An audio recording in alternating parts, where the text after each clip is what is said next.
un consenso entre las entendidas. Cuando se invisibiliza a las mujeres, el mundo se pierde de los aportes del 50% de la humanidad.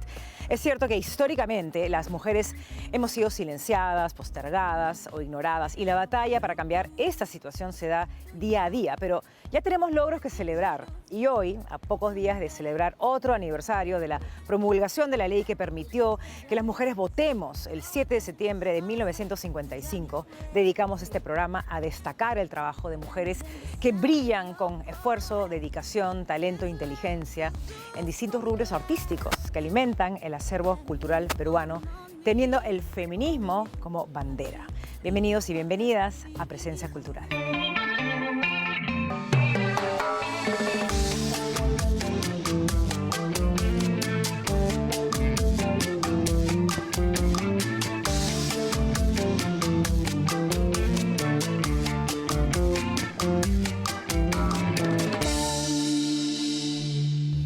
Entender la relación entre el arte y el feminismo.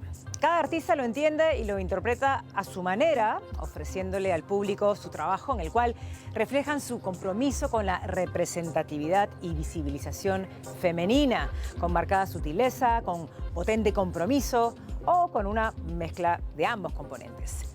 ¿Cómo influye su condición de mujeres en la elección de aquello que representan en su arte?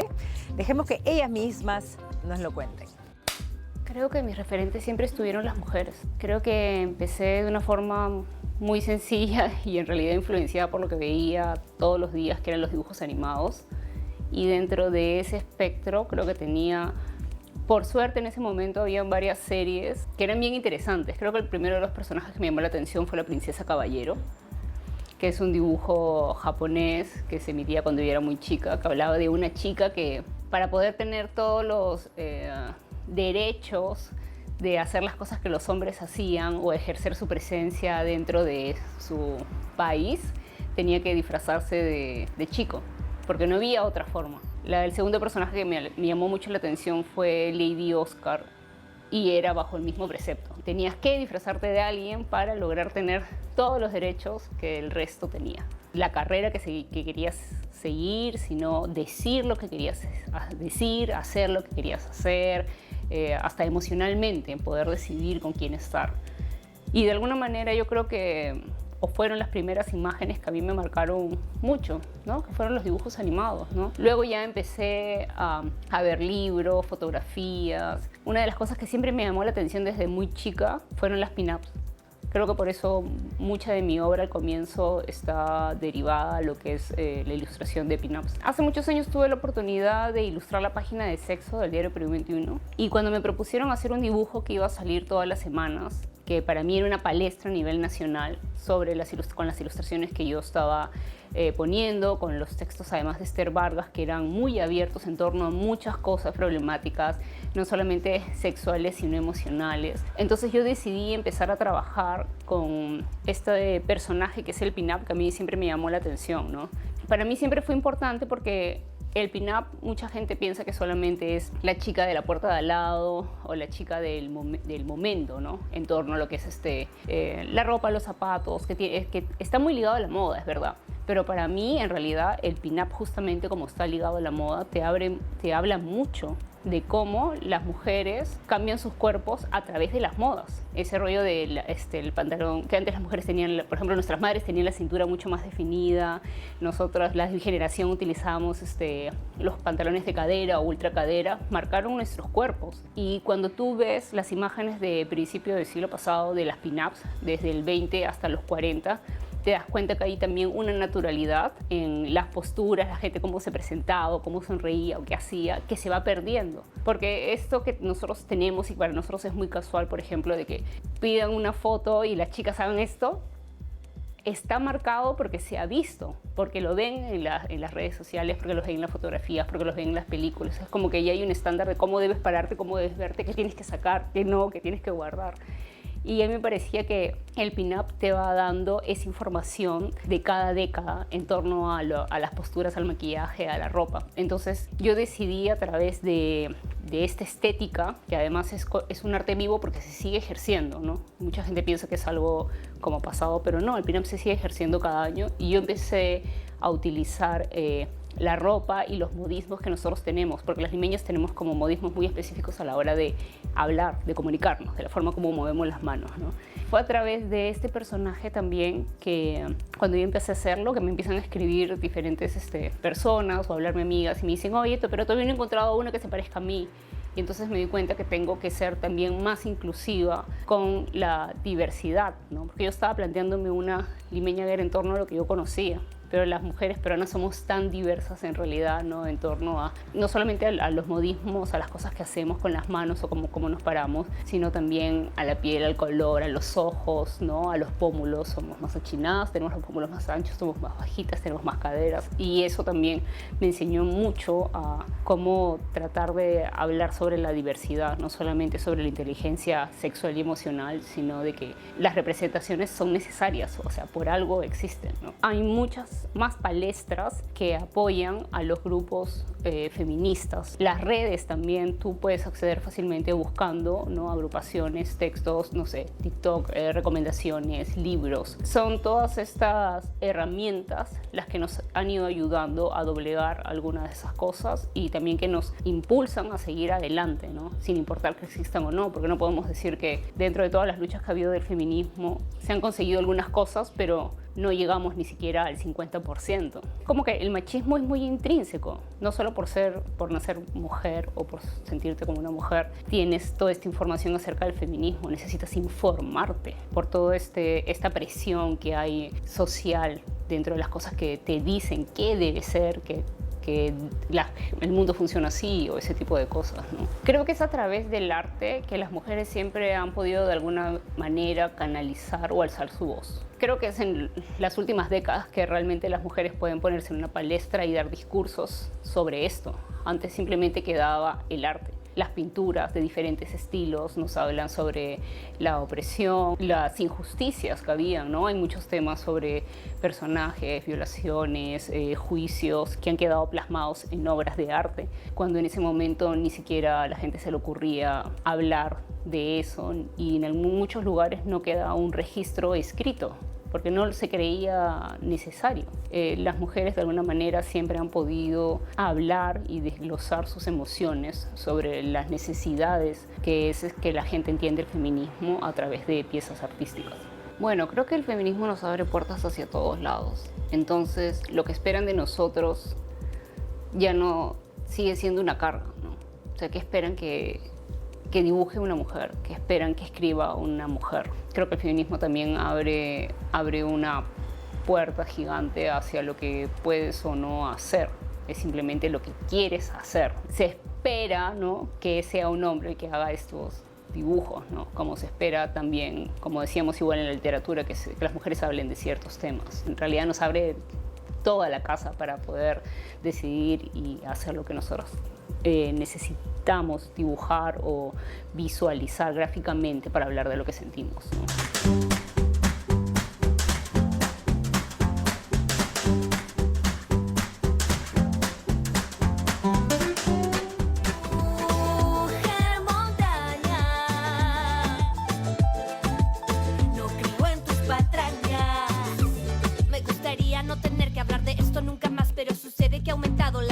Por acá, los jueces no se acusan por el color de un calzón y no es prueba suficiente la amenaza de un matón.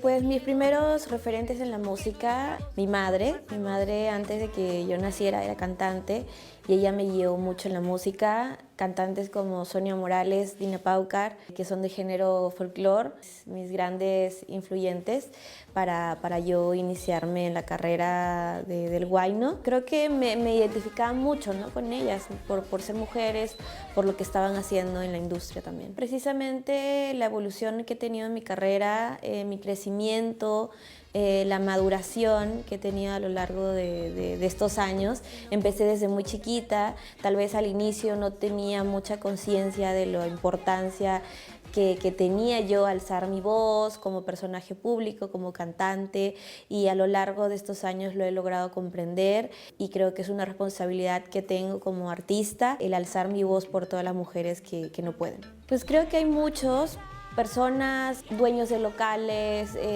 productores, no sé, muchos promotores, no creen mucho, ¿no? en la mujer. De repente, si llega mi mamá como manager, por ejemplo, que ella me manejó muchos años, no creían en ella, no la tomaban en serio. Creo que con el tiempo de los años, un poco ha ido cambiando, pero todavía creo que no en su totalidad. Pero bueno, esperemos que con todo lo que se hace, con todo lo que llamamos a la población, a la sociedad, a tomar conciencia sobre eso, pueda cambiar poco a poco. La mujer a lo largo de estos años ha sabido darse un lugar en todos los ámbitos y en este caso en el arte, que creo que es muy importante. Hay mujeres productoras que antes no se veía, hay mujeres que dirigen una película y que son muy exitosas, hay mujeres que dirigen su proyecto, hay muchas más mujeres en la industria y eso es sumamente reconfortante, sumamente inspirador para mí y para muchas jóvenes que nos iniciamos en la música. Hay mucho estereotipo acerca de la mujer, por ejemplo, ¿no? De que se deben quedar en casa, que son madres, que solo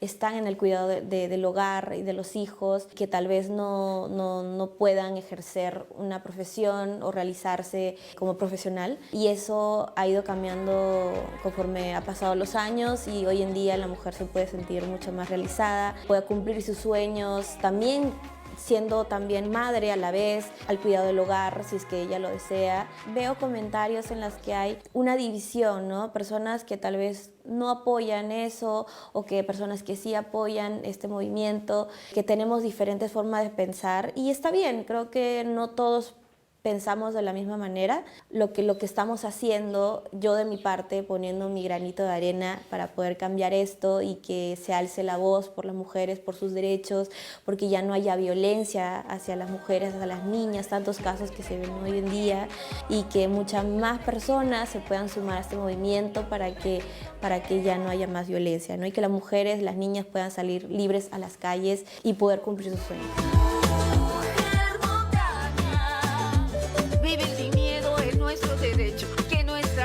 Rompas los techos. Surge a raíz justamente de una campaña a favor de las mujeres, en contra de la violencia, y fue un proyecto increíble. La verdad, para mí fue un honor poder grabar con la señora Susana Baca, que ya la he conocido personalmente, hemos compartido juntas, es una gran influencia en la música. Siente el rugir de mis entrañas. Es muy importante que nos informemos siempre sobre lo que esté pasando en nuestra sociedad, en que tomemos conciencia de toda la situación, ¿no?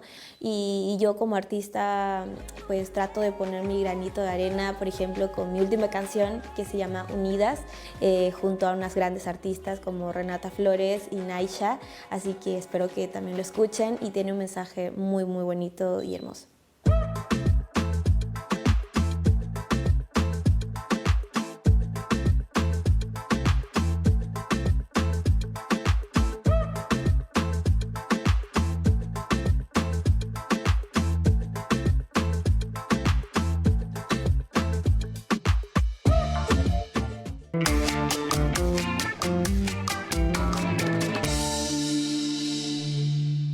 La ceremonia del Oscar del año 2018, la edición número 90, marcó un hito.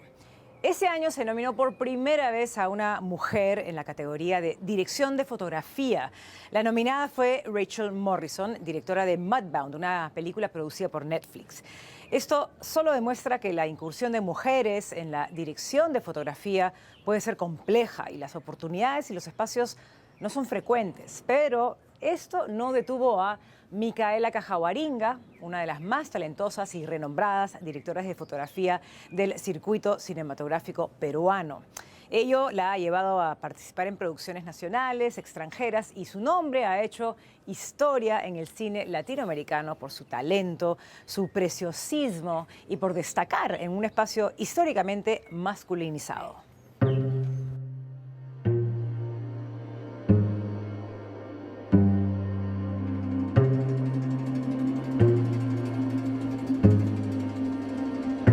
¿Se le conoce al arte de la dirección de fotografía también como cinematografía? Sí. Sí. Sí, sí, sí. Entonces, la cinematografía es de hecho un arte, pero también es una ciencia y también es un trabajo maravillosamente pesada.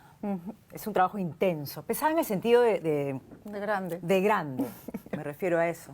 Mucha gente siempre trata de poner en la balanza cuánto hay de arte y cuánto hay de técnica. Hay una parte técnica súper fuerte porque sin esa técnica tú no puedes hacer tu arte. Yo sí lo enfoco y lo veo como un trabajo más artístico. O sea, para mí el cine es un arte, para mí la fotografía es un arte, y tu arte como fotógrafo, cinefotógrafo, director de fotografía, responsable de imagen, está en poder hacer algo plástico, estético con estos medios técnicos, ¿no? Pero eso te obliga, porque como los medios técnicos son tu pincel, tu lienzo, todo, te obliga a conocerlos muchísimo, ¿no? Porque como cualquier pintor, si no conoce bien sus materiales, pues no puede hacer una obra de arte. Sí, están estos dos lados, pero me gusta decir siempre la técnica al servicio del arte. Predomina el objetivo artístico. Mencionas el pincel, mencionas el lienzo y me hace pensar claramente en la pintura, y yo creería que alguien interesado en hacer dirección fotografía en cine es alguien que no solamente ha consumido fotografía o ama la fotografía fija, sino también la pintura, me imagino. Sí, las otras artes, ¿cómo pueden ayudar a buscar un nivel interesante como director de fotografía, ¿no? Sí, de hecho todas las artes confluyen en una película, ¿no? Entonces, de hecho las artes plásticas y las artes visuales son las que más te marcan como puntos de partida y como objetivos en tu trabajo.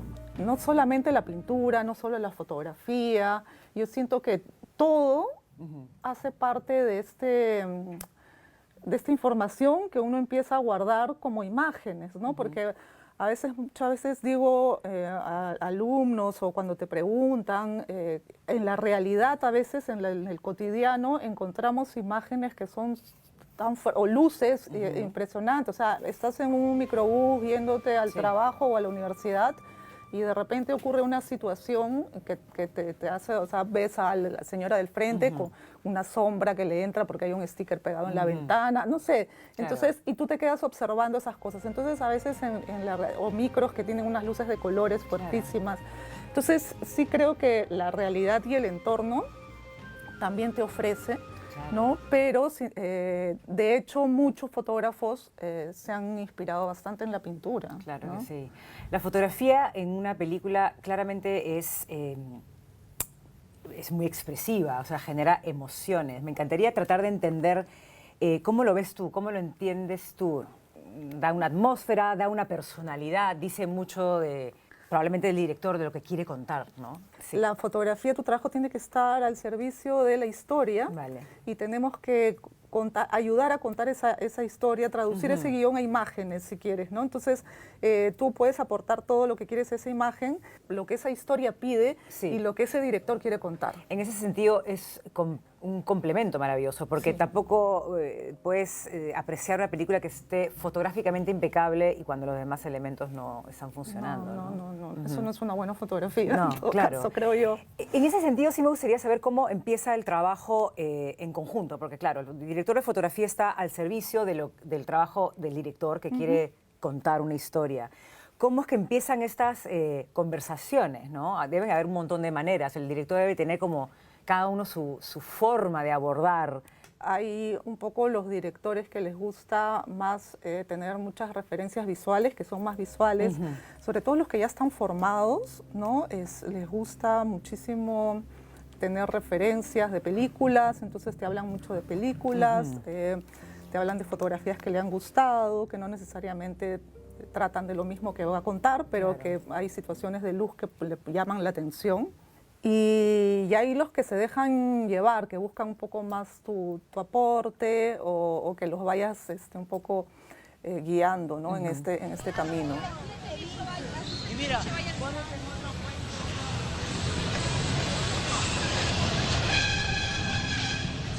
Y hablando de la sofisticación de las cámaras de cine, no puedo dejar de recordar la experiencia que tuve la suerte de tener a tu lado en la película de Pancho Lombardi, Sin Compasión, que creo que fue en el año 94. Sí.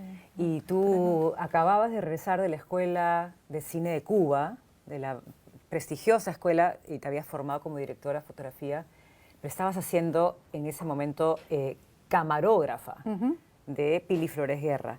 Y a mí me llamaba mucho la atención tu trabajo, creo que era como una especie de película aparte, debo reconocer, mirar toda esta cuestión, de esta aparatología que tiene que ver con el trabajo fotográfico de la película. Cuéntame cómo ha sido tu proceso, ¿no? de formación y recordar un poco esa película que de repente no fue tu primera película, pero fue una película, digamos, importante en tu carrera, ¿no? Sí, sí, sí. Una gran oportunidad de que me ofrecieran ser, o sea, que Pili confiara y me dijera, puedes hacer la cámara de este proyecto, era como que wow, era lo que uno más esperaba en ese momento, ¿no? Y definitivamente fue como una responsabilidad bien grande, ¿no? Porque en esa época las cámaras no tenían video assist. Para aquellos que no saben lo que es el video, sí tiene que ver con la posibilidad de que todo el equipo técnico pueda ver lo que tú estás proponiendo a nivel fotográfico, y no se veía. Entonces, o sea, toda la responsabilidad de la imagen recaía enteramente en ti, en ese momento, ¿no? Sí. Y bueno, obviamente porque por Pili así se hacía, sí, ¿no? Claro. O sea, así se hacía, entonces Pili, pero el fotógrafo, un poco, que ahí estaba el arte del fotógrafo, saber cómo exponer con el fotómetro sin tener que mirar un resultado, ¿no? El resultado lo mirabas mínimo una semana después, a veces era más. Sí. Tengo a Pancho Lombardi con esta curiosidad de saber cómo está quedando su película, ¿no? Y que la que veía en el ojo, quien estaba viendo las actuaciones, quien veía los movimientos de cámara era yo. Y volviendo al tema del carácter que da la fotografía en una película, también Sin Compasión tenía una cosa muy oscura, o sea, la historia era muy oscura, ¿no? Basada en Crimen y Castigo, Dostoyevsky, una historia de mucha tragedia, de violencia, de profundidad, de depresión, de caos. Y la fotografía estaba clarísimamente ligada a todas esas cosas que menciono, ¿no? Eso me parece bien interesante. ¿Cuánto se habló de eso para esa película? Bueno, la fotografía era de Pili y fue una experiencia bien bonita. Para Pili también trabajó con una directora de arte que venía de Los Ángeles, peruana, pero trabajaba allá. Entonces vino con una propuesta también estética para el escenario, ¿no? Para la escenografía. Yo personalmente siempre lo digo que el complemento y tu mejor amigo en el set es tu director de arte, porque son juntos quien van a trabajar la imagen, ¿no? Entonces, tener una persona así para Pili fue maravilloso, ¿no? Nunca había trabajado así con tal disposición, me acuerdo, ¿no? Le preguntaba hasta para dónde quería que pintara, que la veta estuviera así de izquierda a derecha. Era una cosa así como que, claro, y tiene que ver con cómo recibe esa pared de la luz, ¿no? Entonces, fue una experiencia muy buena. Y claro, hablas de las otras áreas en un equipo técnico que son tan importantes, que van de la mano, y ahí pienso en los actores, ¿no? El trabajo de iluminación hacia un actor, eso es toda otra, es todo otro aspecto del trabajo, es más, requiere de diferentes cuidados. Cada actor tiene, no sé, ciertas características que obligan al fotógrafo a tener otra mirada. Sí, por una cuestión de pieles, todos tenemos una piel diferente, ¿no? Y tenemos una manera, de acuerdo a nuestra piel, nuestra pigmentación, dejamos traslucir más los rojos por la sangre que llevamos dentro. Entonces, hay gente que absorbe más o refleja más o se va más para el verde o más para el rojo, más rosado, en fin. Es infinito y eso sí hay que trabajar con cada actor, sobre todo con los actores principales, para saber cómo manejar, qué luces le favorecen, qué luces no. Qué lentes inclusive, ¿no? Entonces, y tiene que ver también con el maquillaje, qué maquillaje le conviene. Bueno, solamente para contextualizar, esta entrevista la estamos haciendo en el marco del Festival de Cine y en ese sentido me provoca comentar algunas películas peruanas que he tenido la oportunidad de ver que están filmadas en blanco y negro. Son películas que están filmadas en la sierra y uno creería pues que la sierra es tan colorida que provocaría o entusiasmaría mostrar esta cosa colorida. Sin embargo, el blanco y negro genera una cosa muy única, ¿no? Siento que los proyectos que piden cosas. Me muero de ganas, por ejemplo, sí, de fotografiar una película en blanco y negro. En el caso de estas películas peruanas, probablemente pues es que quieren darle una crudeza, que no quieren estos paisajes tan ¿no? Turísticos o estéticos o plásticos de la sierra que estamos acostumbrados a ver, y es una manera de cortar con esto para sacarte un poco de ese contexto. A la vez yo creo que, no sé si directa o indirectamente, creo que te remite a toda la fotografía de Chambi, ¿no? Porque es el blanco y negro con estas pieles y estas luces. La dirección de fotografía abarca un montón de cosas, no solamente es la luz, es el color, es encuadre. ¿Qué aspecto del trabajo de dirección de fotografía te gusta especialmente? Creo que lo que más me gusta es controlar la luz, sentir que yo estoy controlándola. En ese sentido, los exteriores controlas mucho menos porque siempre el sol, es una lucha con el sol, todo lo demás, y tienes que tener muchos aparatajes. Cuando estás en locaciones así hermosas, alucinantes, te parece increíble poder haber estado ahí y filmar esas cosas, ¿no? O sea, y hay paisajes que te superan y entonces te surgen imágenes increíbles. Pero creo que lo que más disfruto es esto, de sentir que estás controlando la luz y controlar la imagen en todo sentido, ¿no? Texturas, de colores, de atmósfera, ¿no? Generar las atmósferas y hacer que con la luz estos personajes se sientan un poco más dramáticos o le hagas un aporte a lo que es la interpretación de ellos.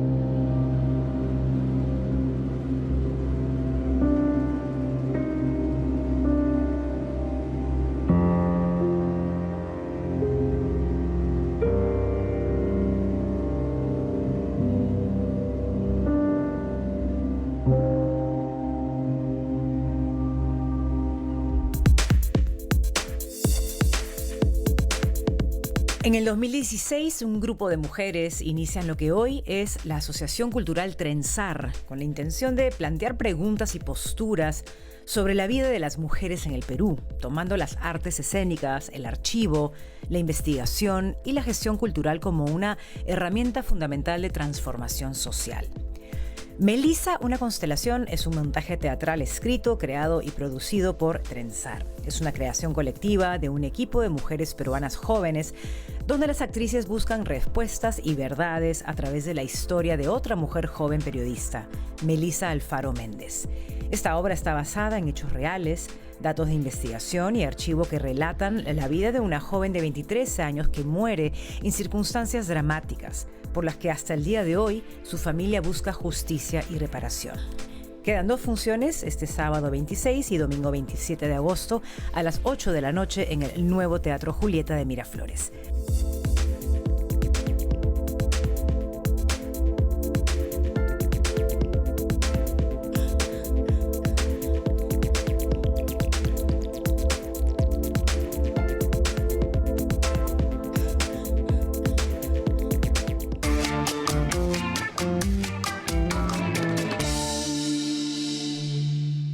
Democratizar la casa, la calle, el espacio laboral son consignas que el feminismo defiende con vehemencia desde sus inicios hasta nuestros días.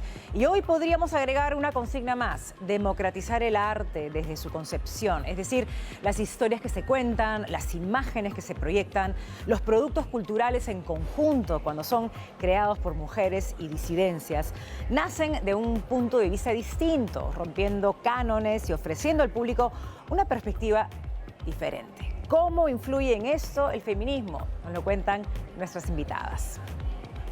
Creo que mi perspectiva sobre lo que debo contar o no debo contar, ¿no?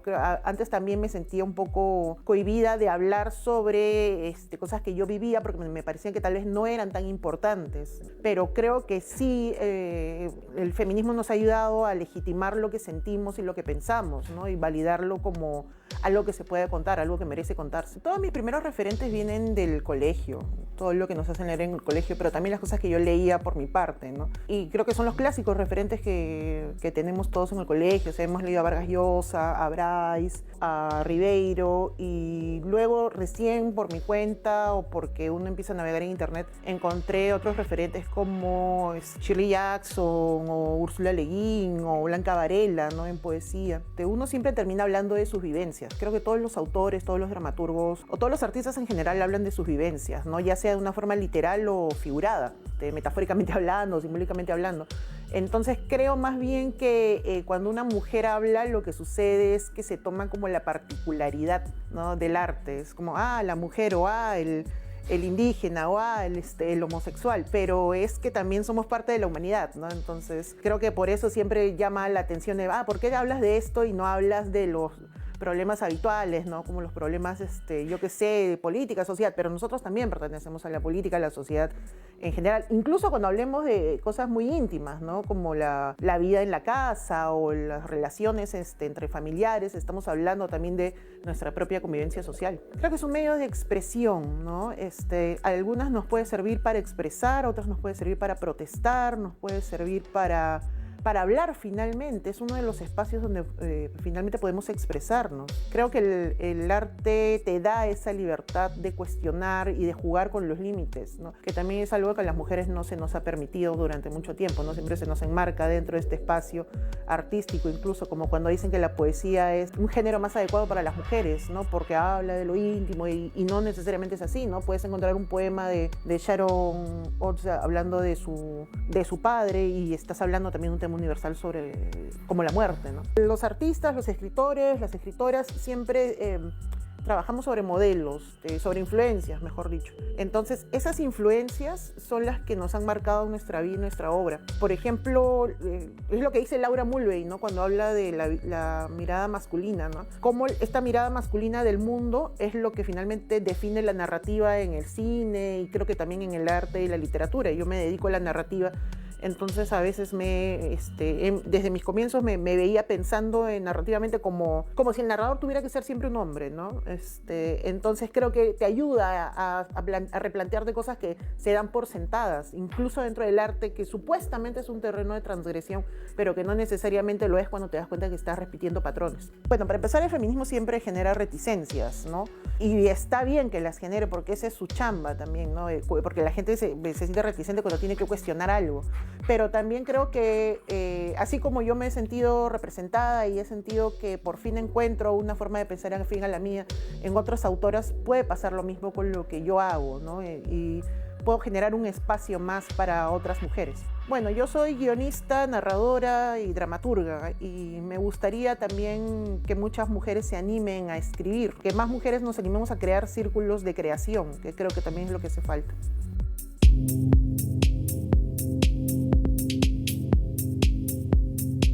La muestra es una correspondencia entre fotografía y poesía y empezó, bueno, Víctor y yo somos amigos, yo le enseñé algunas fotos mías, me compartía poemas y en un momento se me ocurrió empezar una correspondencia. Todo eso sucedió en pandemia, a finales de pandemia, y la propuesta era yo le enviaba una foto y la idea era que Víctor me envíe un poema, ¿no? Entonces en ese momento Víctor aceptó. Pero me sugirió no enviarme un poema entero, sino versos, que tenían un vínculo con las fotos que yo le enviaba. Y entonces así empezó una correspondencia que se dio alrededor de un año. Y mi trabajo en realidad consistió en, lo primero fue, yo envié la foto y recibí un verso, y a partir de ese verso yo volvía a enviar una foto y así sucesivamente. En mi caso consistió en hacer una búsqueda en mi archivo, porque todas las fotos que vemos en el libro y también en la muestra son de mi archivo fotográfico. Yo soy fotógrafa hace más o menos como 10 años y consistió en esa búsqueda. En ese sentido, el proyecto, bueno, empieza a crecer, se convierte ya en un proyecto y pasa a ser un libro, que en realidad daba cuenta de esta correspondencia que nosotros mantuvimos, porque es en esta búsqueda del archivo que yo empiezo a reconectarme, ¿no?, con mi propia fotografía.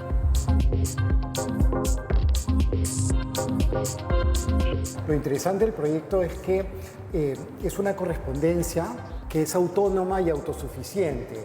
Es decir, nosotros, cuando yo recibía la imagen y yo buscaba el poema y cuando mandaba el poema, nosotros nunca comentábamos ni la imagen ni el poema.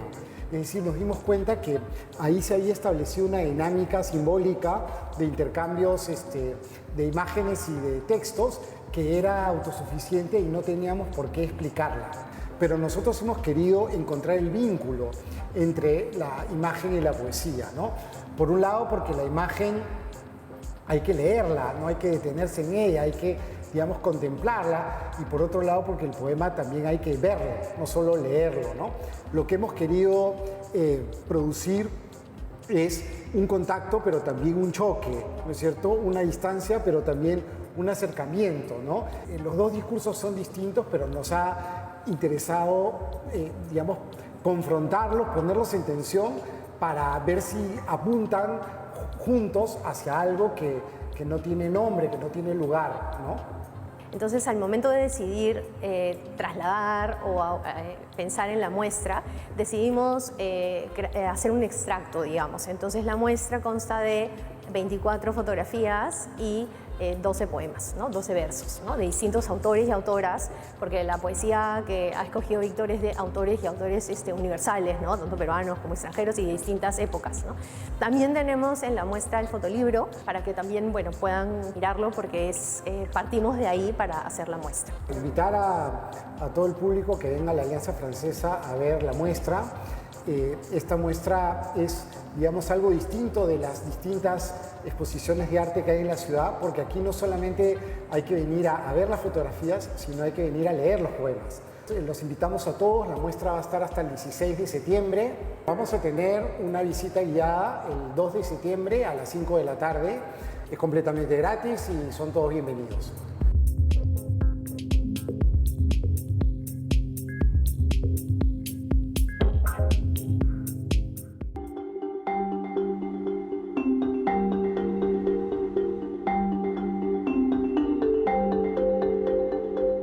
Miradas Contemporáneas es la exposición de arte contemporáneo que se presenta en el ICNA. Es una selección de las obras adquiridas entre el 2015 y el 2023 que forman parte de la colección del Instituto Peruano Norteamericano, en la que destaca la multiplicidad de expresiones que nos permite entender el mundo actual y configurar una memoria crítica del arte de los últimos años. Los artistas nos invitan a explorar sus obras, a reflexionar sobre la intimidad como una poderosa herramienta para abordar problemas sociales. A través de sus creaciones trascienden lo personal y nos sumergen en conflictos universales relacionados con género, cuerpo, sexualidad y maternidad. Propuestas que nos llevan a reflexionar sobre nuestra relación con el mundo que nos rodea, donde exploramos desde el espacio urbano hasta el rural, en la que las representaciones realistas, abstractas o conceptuales generan una reflexión crítica sobre el entorno construido y natural. Identidad cultural, desafíos sociales y dinámicas espaciales serán temas que abordaremos para comprender cómo influyen en nuestras vidas. Algunas obras provienen de artistas de comunidades originarias, quienes reivindican y reinventan tradiciones ancestrales con pasión y creatividad. Otros, sin pertenecer a estas comunidades, rinden homenaje a la cultura peruana al abrazar iconografías y técnicas milenarias en un contexto contemporáneo. Esta es una experiencia única para que el público pueda contemplar el arte contemporáneo en toda su esencia, pues esta muestra explora temas fundamentales que nos conectan como seres humanos. Miradas Contemporáneas nos incita a cuestionar, reflexionar y celebrar la diversidad del arte, su capacidad de comunicar y transformar nuestra realidad.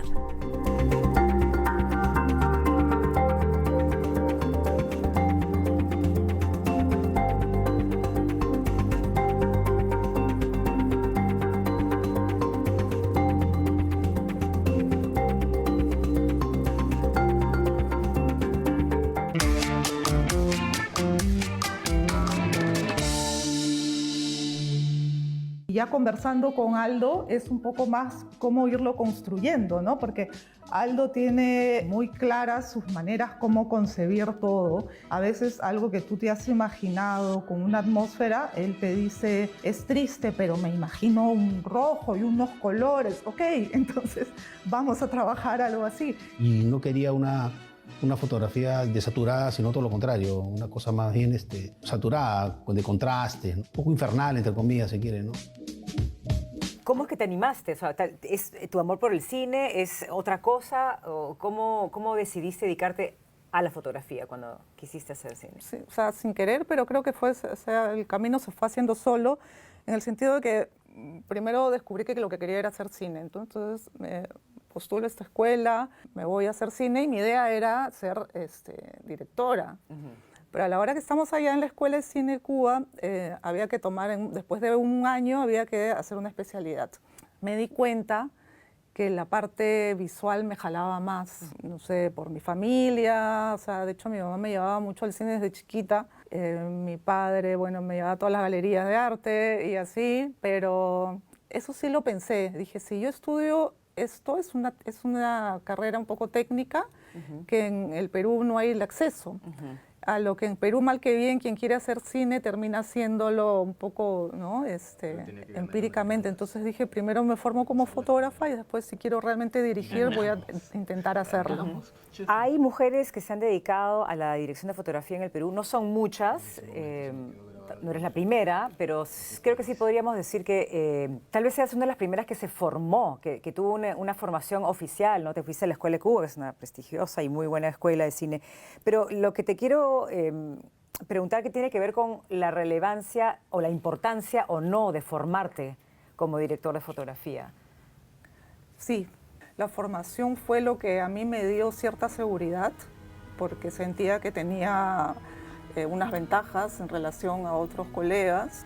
Traigo la escuela de cine que necesitamos formarnos en nuestro país y necesitamos que en nuestro país hayan no solamente la formación de cine en general, sino todas las especialidades, ¿no? O sea, que te puedas formar como productor, como sonidista, como fotógrafo.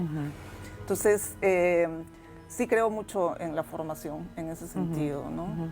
Y volviendo al tema que has sido de las pocas mujeres de tu generación y tal vez mayores que tú, que se han dedicado al cine, ¿cómo lo ves ahora? ¿Hay más mujeres entusiasmadas por el cine que antes? Sí, creo que sí. O sea, sí hay muchas mujeres más.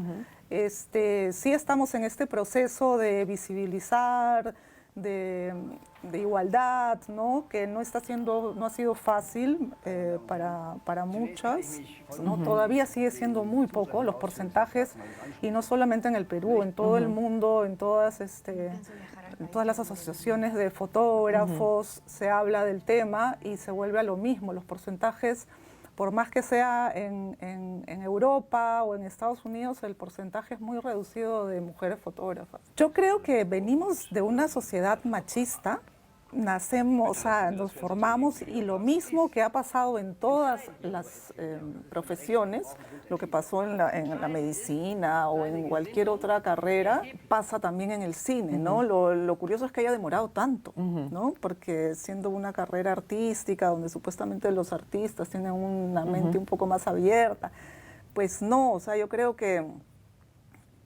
nos ha costado muchísimo, nos está costando muchísimo salir de estos esquemas de esta sociedad, y lo bueno es que ahora lo visibilizamos y que lo estamos reivindicando. Pero Has estado también incursionando en la iluminación de teatro, que claramente tu experiencia fotográfica debe tener una repercusión clarísima en lo que propones en el escenario, ¿o son cosas absolutamente diferentes? No, absolutamente no, es diferente. Pero yo recuerdo el profesor de dirección de fotografía con el que me formé, César Charlone, y me dijo que la idea de nosotros, o sea, que lo que él quería era formarnos de tal manera que nosotros tengamos un control y un manejo de la luz, que sepamos trabajar con la luz. Entonces, en ese sentido, daba lo mismo si hacíamos cine, video, teatro, un desfile, un concierto de rock, o sea, cualquier espectáculo que implique las luces, y eso se me quedó. Se me quedó, y recuerdo que cuando vine, creo que fue Marisol Palacios, de hecho, una de las primeras que me dijo, quiero que hagas las luces de mi obra de teatro, ¿no? Entonces, es muy bonito. Me gusta el trabajo con los actores así tan cerca. O sea, en el cine tú estás iluminando para una cámara, para un lente, para un encuadre. Cuando estás trabajando en el teatro, estás trabajando para el público, para el ojo, la sensibilidad de un ojo humano que se adapta con más facilidad, y para un todo en general, ¿no? Salvo que tú centres en algo más cerrado o venga un personaje, pero hay una hay otra perspectiva. Totalmente. Debo confesar que yo soy una camarógrafa frustrada. Yo hubiera sí, yo hubiera querido ser camarógrafa siempre. Y de hecho fui asistente de cámara cuando era chiquilla. Pero es algo que lo tuve pendiente toda mi vida. Y por eso, no, en serio, de verdad. Y por eso cuando conocí tu trabajo en Sin Compasión, que era Script de Pancho Lombardi, disfruté tanto mirando tu trabajo. La verdad que sí, eras como una mujer ejemplar para mí. Así que me da mucho gusto haber conversado contigo hoy día. Y creo que tienes un montón que enseñarle a las generaciones actuales y ojalá pues que se animen más mujeres a dedicarse a este maravilloso arte, ¿no? Gracias. Sí, a veces sí es importante los referentes. O sea, yo recuerdo cuando yo estudiaba, por ejemplo, todos mis referentes eran hombres. Yo quiero ser como Storaro, yo quiero ser como... Pero sí es importante tener esas referencias. Y yo creo que lo importante también es hacer lo que te gusta, ¿no? O sea, cuando hay chicas que me preguntan, me gusta mucho la cámara, he hecho asistencia de cámara, esto, lo que yo les digo es, si realmente te gusta, no hagas otra cosa que no sea eso. Porque una vez que te llaman para producción o para script, ya no, o sea... Sí. Yo lo único que tengo seguro es que script no hubiera hecho de nuevo, salvo con mi video assist, pero así como lo hice, no. Y bueno, menos mal me dediqué a otras cosas que sí me gustan hacer en la vida. Sí, tienes mucho talento, pero muchas otras gracias cosas. por eso. Pero sí, la cámara es algo que lo tengo guardadito en mi corazón. Bueno, todavía estás a tiempo. Vamos a ver. Gracias, Micaela, ha sido un placer.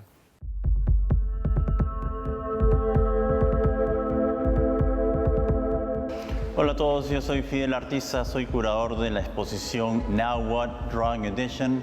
Now What es una plataforma de exposiciones que busca hacer una revisión sobre la pintura, la escultura y en esta edición de dibujo.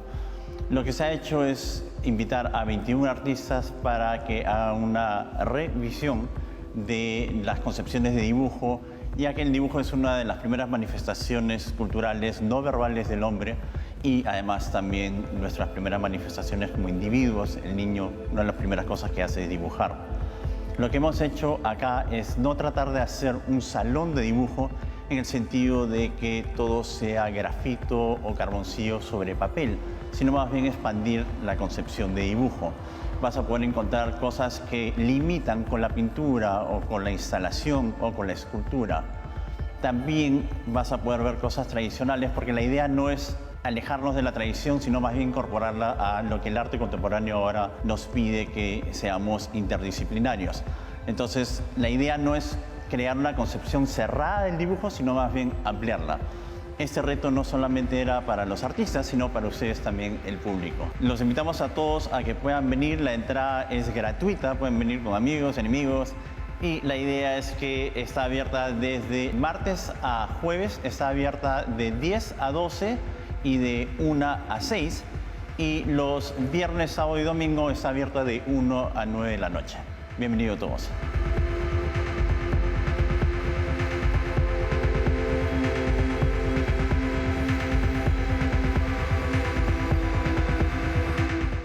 El feminismo es un movimiento en movimiento, igual que el arte. Es aquí donde ambos caminos coinciden, convergen, se encuentran y se unen para alimentarse entre sí. Hoy hemos conocido más y mejor a algunas mujeres, digo algunas porque son muchas, cuya vida está dedicada al arte y que llevan consigo una bandera feminista que les ha hecho ver el mundo con otros ojos, con nuevos compromisos, que las ha llevado a dejar una marca en su campo de trabajo. Quizá para muchos es difícil entender todas las barreras que las mujeres aún tenemos que superar para vivir en igualdad de condiciones que los hombres. Tal vez conocer las historias de nuestras invitadas de hoy hayan ayudado un poco a entenderlo. Invitadísimos quedan a disfrutar el trabajo de Wendy Zulka, Regina Limo, Shira Alvarado, Micaela Cajahuaringa y tantas otras maravillosas y talentosas mujeres. Nos vemos la próxima semana aquí en Presencia Cultural.